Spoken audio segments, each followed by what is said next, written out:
आचार्य चाणक्य की मौत कैसे हुई। स्वागत है आप सबका आज की इस वीडियो में। दोस्तों, आचार्य चाणक्य की मौत एक रहस्य है।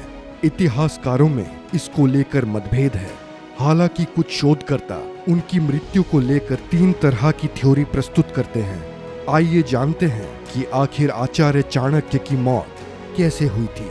चाणक्य का जन्म ईसा पूर्व 371 में हुआ था, जबकि उनकी मृत्यु ईसा पूर्व 283 में हुई थी। चाणक्य का उल्लेख मुद्रा राक्षस, बृहत कथा कोश, वायु पुराण, मत्स्य पुराण, विष्णु पुराण, बौद्ध ग्रंथ महावंश, जैन पुराण आदि में मिलता है। बृहत कथा कोश के अनुसार चाणक्य की पत्नी का नाम यशोमती था। मुद्रा राक्षस के अनुसार चाणक्य का असली नाम विष्णुगुप्त था। भारत के राजनीतिक इतिहास में आचार्य चाणक्य का नाम स्वर्णिम अक्षरों में अंकित है। चाणक्य एक कुशल राजनीतिज्ञ ही नहीं, शिक्षक, धर्माचार्य, लेखक और अर्थशास्त्री भी थे। कहते हैं कि वात्स्यायन नाम से उन्होंने ही कामसूत्र लिखी थी। चाणक्य के पिता चणक ने उनका नाम कौटिल्य रखा था। चाणक्य के पिता चणक की मगध के राजा द्वारा राजद्रोह के अपराध में हत्या कर देने के बाद चाणक्य ने राज सैनिकों से बचने के लिए अपना नाम बदलकर विष्णुगुप्त रख लिया था। विष्णुगुप्त नाम से ही उन्होंने तक्षशिला के विद्यालय में अपनी पढ़ाई पूरी की। कौटिल्य नाम से भी विख्यात चाणक्य ने अर्थशास्त्र नाम का महान ग्रंथ लिखा था। विष्णुगुप्त तक्षशिला वर्तमान में रावलपिंडी के पास के निवासी थे। आचार्य चाणक्य द्वारा रचित अर्थशास्त्र एवं नीति शास्त्र नामक ग्रंथों की गणना विश्व की महान कृतियों में की जाती है। चाणक्य नीति में वर्णित सूत्र का उपयोग आज भी राजनीति के मार्गदर्शक सिद्धांतों के रूप में किया जाता है। मिलकर सिकंदर ने राजा पुरु पर आक्रमण कर दिया था, लेकिन सिकंदर को इस युद्ध में हारना पड़ा था। पुरु को चाणक्य और चंद्रगुप्त का सहयोग प्राप्त था, इसीलिए उनका मनोबल बढ़ा हुआ था। युद्ध में पुरु और उनकी सेना ने सिकंदर के छक्के छुड़ा दिए थे, लेकिन इतिहास में कुछ और ही पढ़ाया जाता है। 305 ईसा पूर्व में चंद्रगुप्त का संघर्ष सिकंदर के सेनापति सेल्यूकस निकेटर से हुई, जिसमें चंद्रगुप्त विजयी हुए थे। और आचार्य चाणक्य का जीवन बहुत ही रहस्यों से भरा हुआ है। चणक का कटा हुआ सिर राजधानी के चौराहों पर टांग दिया गया। पिता के कटे हुए सिर को देखकर कौटिल्य की आंखों से आंसू टपक रहे थे। उस वक्त चाणक्य की आयु 14 वर्ष की थी। रात के अंधेरे में उन्होंने बांस पर टंगे अपने पिता के सिर को धीरे धीरे नीचे उतारा और एक कपड़े में लपेटा। अकेले पुत्र ने पिता का दाह संस्कार किया।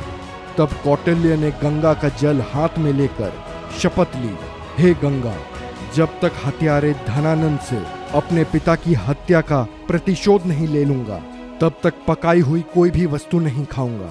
जब तक महामात्य के रक्त से अपने बाल नहीं रंग लूंगा, तब तक यह शिखा खुली ही रखूंगा। मेरे पिता का तर्पण तभी पूर्ण होगा जब तक कि हत्यारे धनानंद का रक्त पिता के राख पर नहीं चढ़ेगा।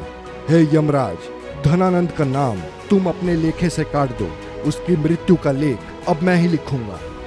आचार्य चाणक्य ने न सिर्फ अपनी प्रतिज्ञा पूरी की, बल्कि उन्होंने एक साधारण सी महिला मूरा के पुत्र को मगध की गद्दी पर बैठा दिया।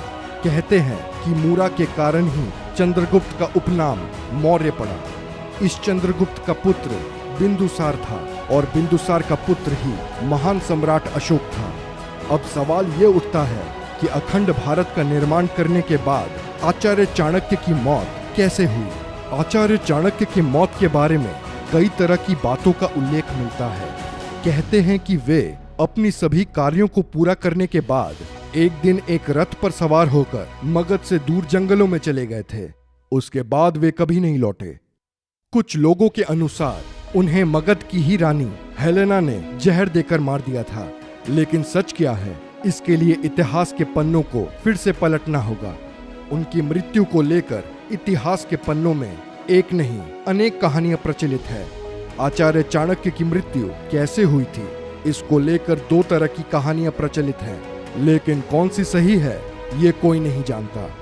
उनकी हत्या की गई थी या उनकी मृत्यु का कारण वे स्वयं थे, ये कहना मुश्किल ही होगा। पहली कहानी। चंद्रगुप्त के मरने के बाद आचार्य के अनुशासन तले राजा बिंदुसार सफलतापूर्वक शासन चला रहे थे, लेकिन इसी काल में वे पारिवारिक संघर्ष, षड्यंत्र का सामना भी कर रहे थे। कहते हैं कि परिवार और राज दरबार के कुछ लोगों को आचार्य चाणक्य की राजा के प्रति इतनी करीबी पसंद नहीं थी। उनमें से एक नाम राजा बिंदुसार का मंत्री सुबंधु का था, जो कुछ भी करके आचार्य चाणक्य को राजा से दूर कर देना चाहता था। सुबंधु ने चाणक्य के विरुद्ध कई षड्यंत्र रचे। राजा बिंदुसार के मन में यह गलतफहमी भी उत्पन्न हो गई कि उनकी माता की मृत्यु का कारण कोई और नहीं, स्वयं आचार्य चाणक्य ही है। ऐसा करने में सुबंधु कुछ सफल भी हो गया। इस कारण धीरे धीरे राजा और आचार्य में दूरियां बढ़ने लगी। यह दूरियां इतनी बढ़ गई कि आचार्य चाणक्य ने महल छोड़कर जाने का फैसला कर लिया और एक दिन वे चुपचाप महल से निकल गए। उनके जाने के बाद एक दाई ने राजा बिंदुसार को उनकी माताजी का रहस्य बताया। इस दाई के अनुसार आचार्य सम्राट चंद्रगुप्त के खाने में रोजाना थोड़ा थोड़ा विष मिलाते थे, ताकि वे विष को ग्रहण करने के आदी हो जाए, और यदि कभी शत्रु उन्हें विष का सेवन कराकर मारने की कोशिश भी करे तो उसका राजा पर कोई असर न हो। लेकिन एक दिन वह विष मिलाया हुआ खाना गलती से राजा की पत्नी ग्रहण कर लेती है, जो उस समय गर्भवती थी। विष से पूरित खाना खाते ही उनकी तबीयत बिगड़ने लगती है, और जब आचार्य को इस बात का पता चला तो वो तुरंत रानी के गर्भ को काटकर उसमें से शिशु को बाहर निकाल लेते हैं और इस तरह राजा के वंश की रक्षा करते हैं। दाई आगे कहती है कि यदि चाणक्य ऐसा नहीं करते तो आज आप मगध के राजा नहीं होते। जब राजा बिंदुसार को दाई से ये सत्य पता चला तो उन्होंने आचार्य के सिर पर लगा दाग हटाने के लिए उन्हें महल में वापस लौटने को कहा, लेकिन आचार्य ने इनकार कर दिया। उन्होंने ताउम्र उपवास करने की ठान ली और अंत में प्राण त्याग दिए। दूसरी कहानी। आचार्य को जिंदा जला दिया था। एक दूसरी कहानी के अनुसार राजा बिंदुसार के मंत्री सुबंधु ने आचार्य को जिंदा जलाने की कोशिश की थी, जिसमें वे सफल भी हुए। हालांकि ऐतिहासिक तथ्यों के अनुसार आचार्य चाणक्य ने खुद प्राण त्यागे थे या फिर वे किसी षड्यंत्र का शिकार हुए थे, ये आज तक साफ ही नहीं हो पाया। वर्तमान में सम्राट अशोक नाम का जो सीरियल चल रहा है, उसमें इस दूसरी कहानी को ही महत्व दिया गया है। मगध की राजधानी उस वक्त पाटलिपुत्र थी। चंद्रगुप्त के दरबार में ही मेगास्थनीज आया था, जिसने इंडिका नामक ग्रंथ लिखा। चाणक्य के कहने पर सिकंदर के सेनापति सेल्यूकस की बेटी हेलेना से चंद्रगुप्त ने विवाह किया था। कुछ इतिहासकार मानते हैं कि उन्हें मगध की रानी हेलेना ने जहर देकर मार दिया था।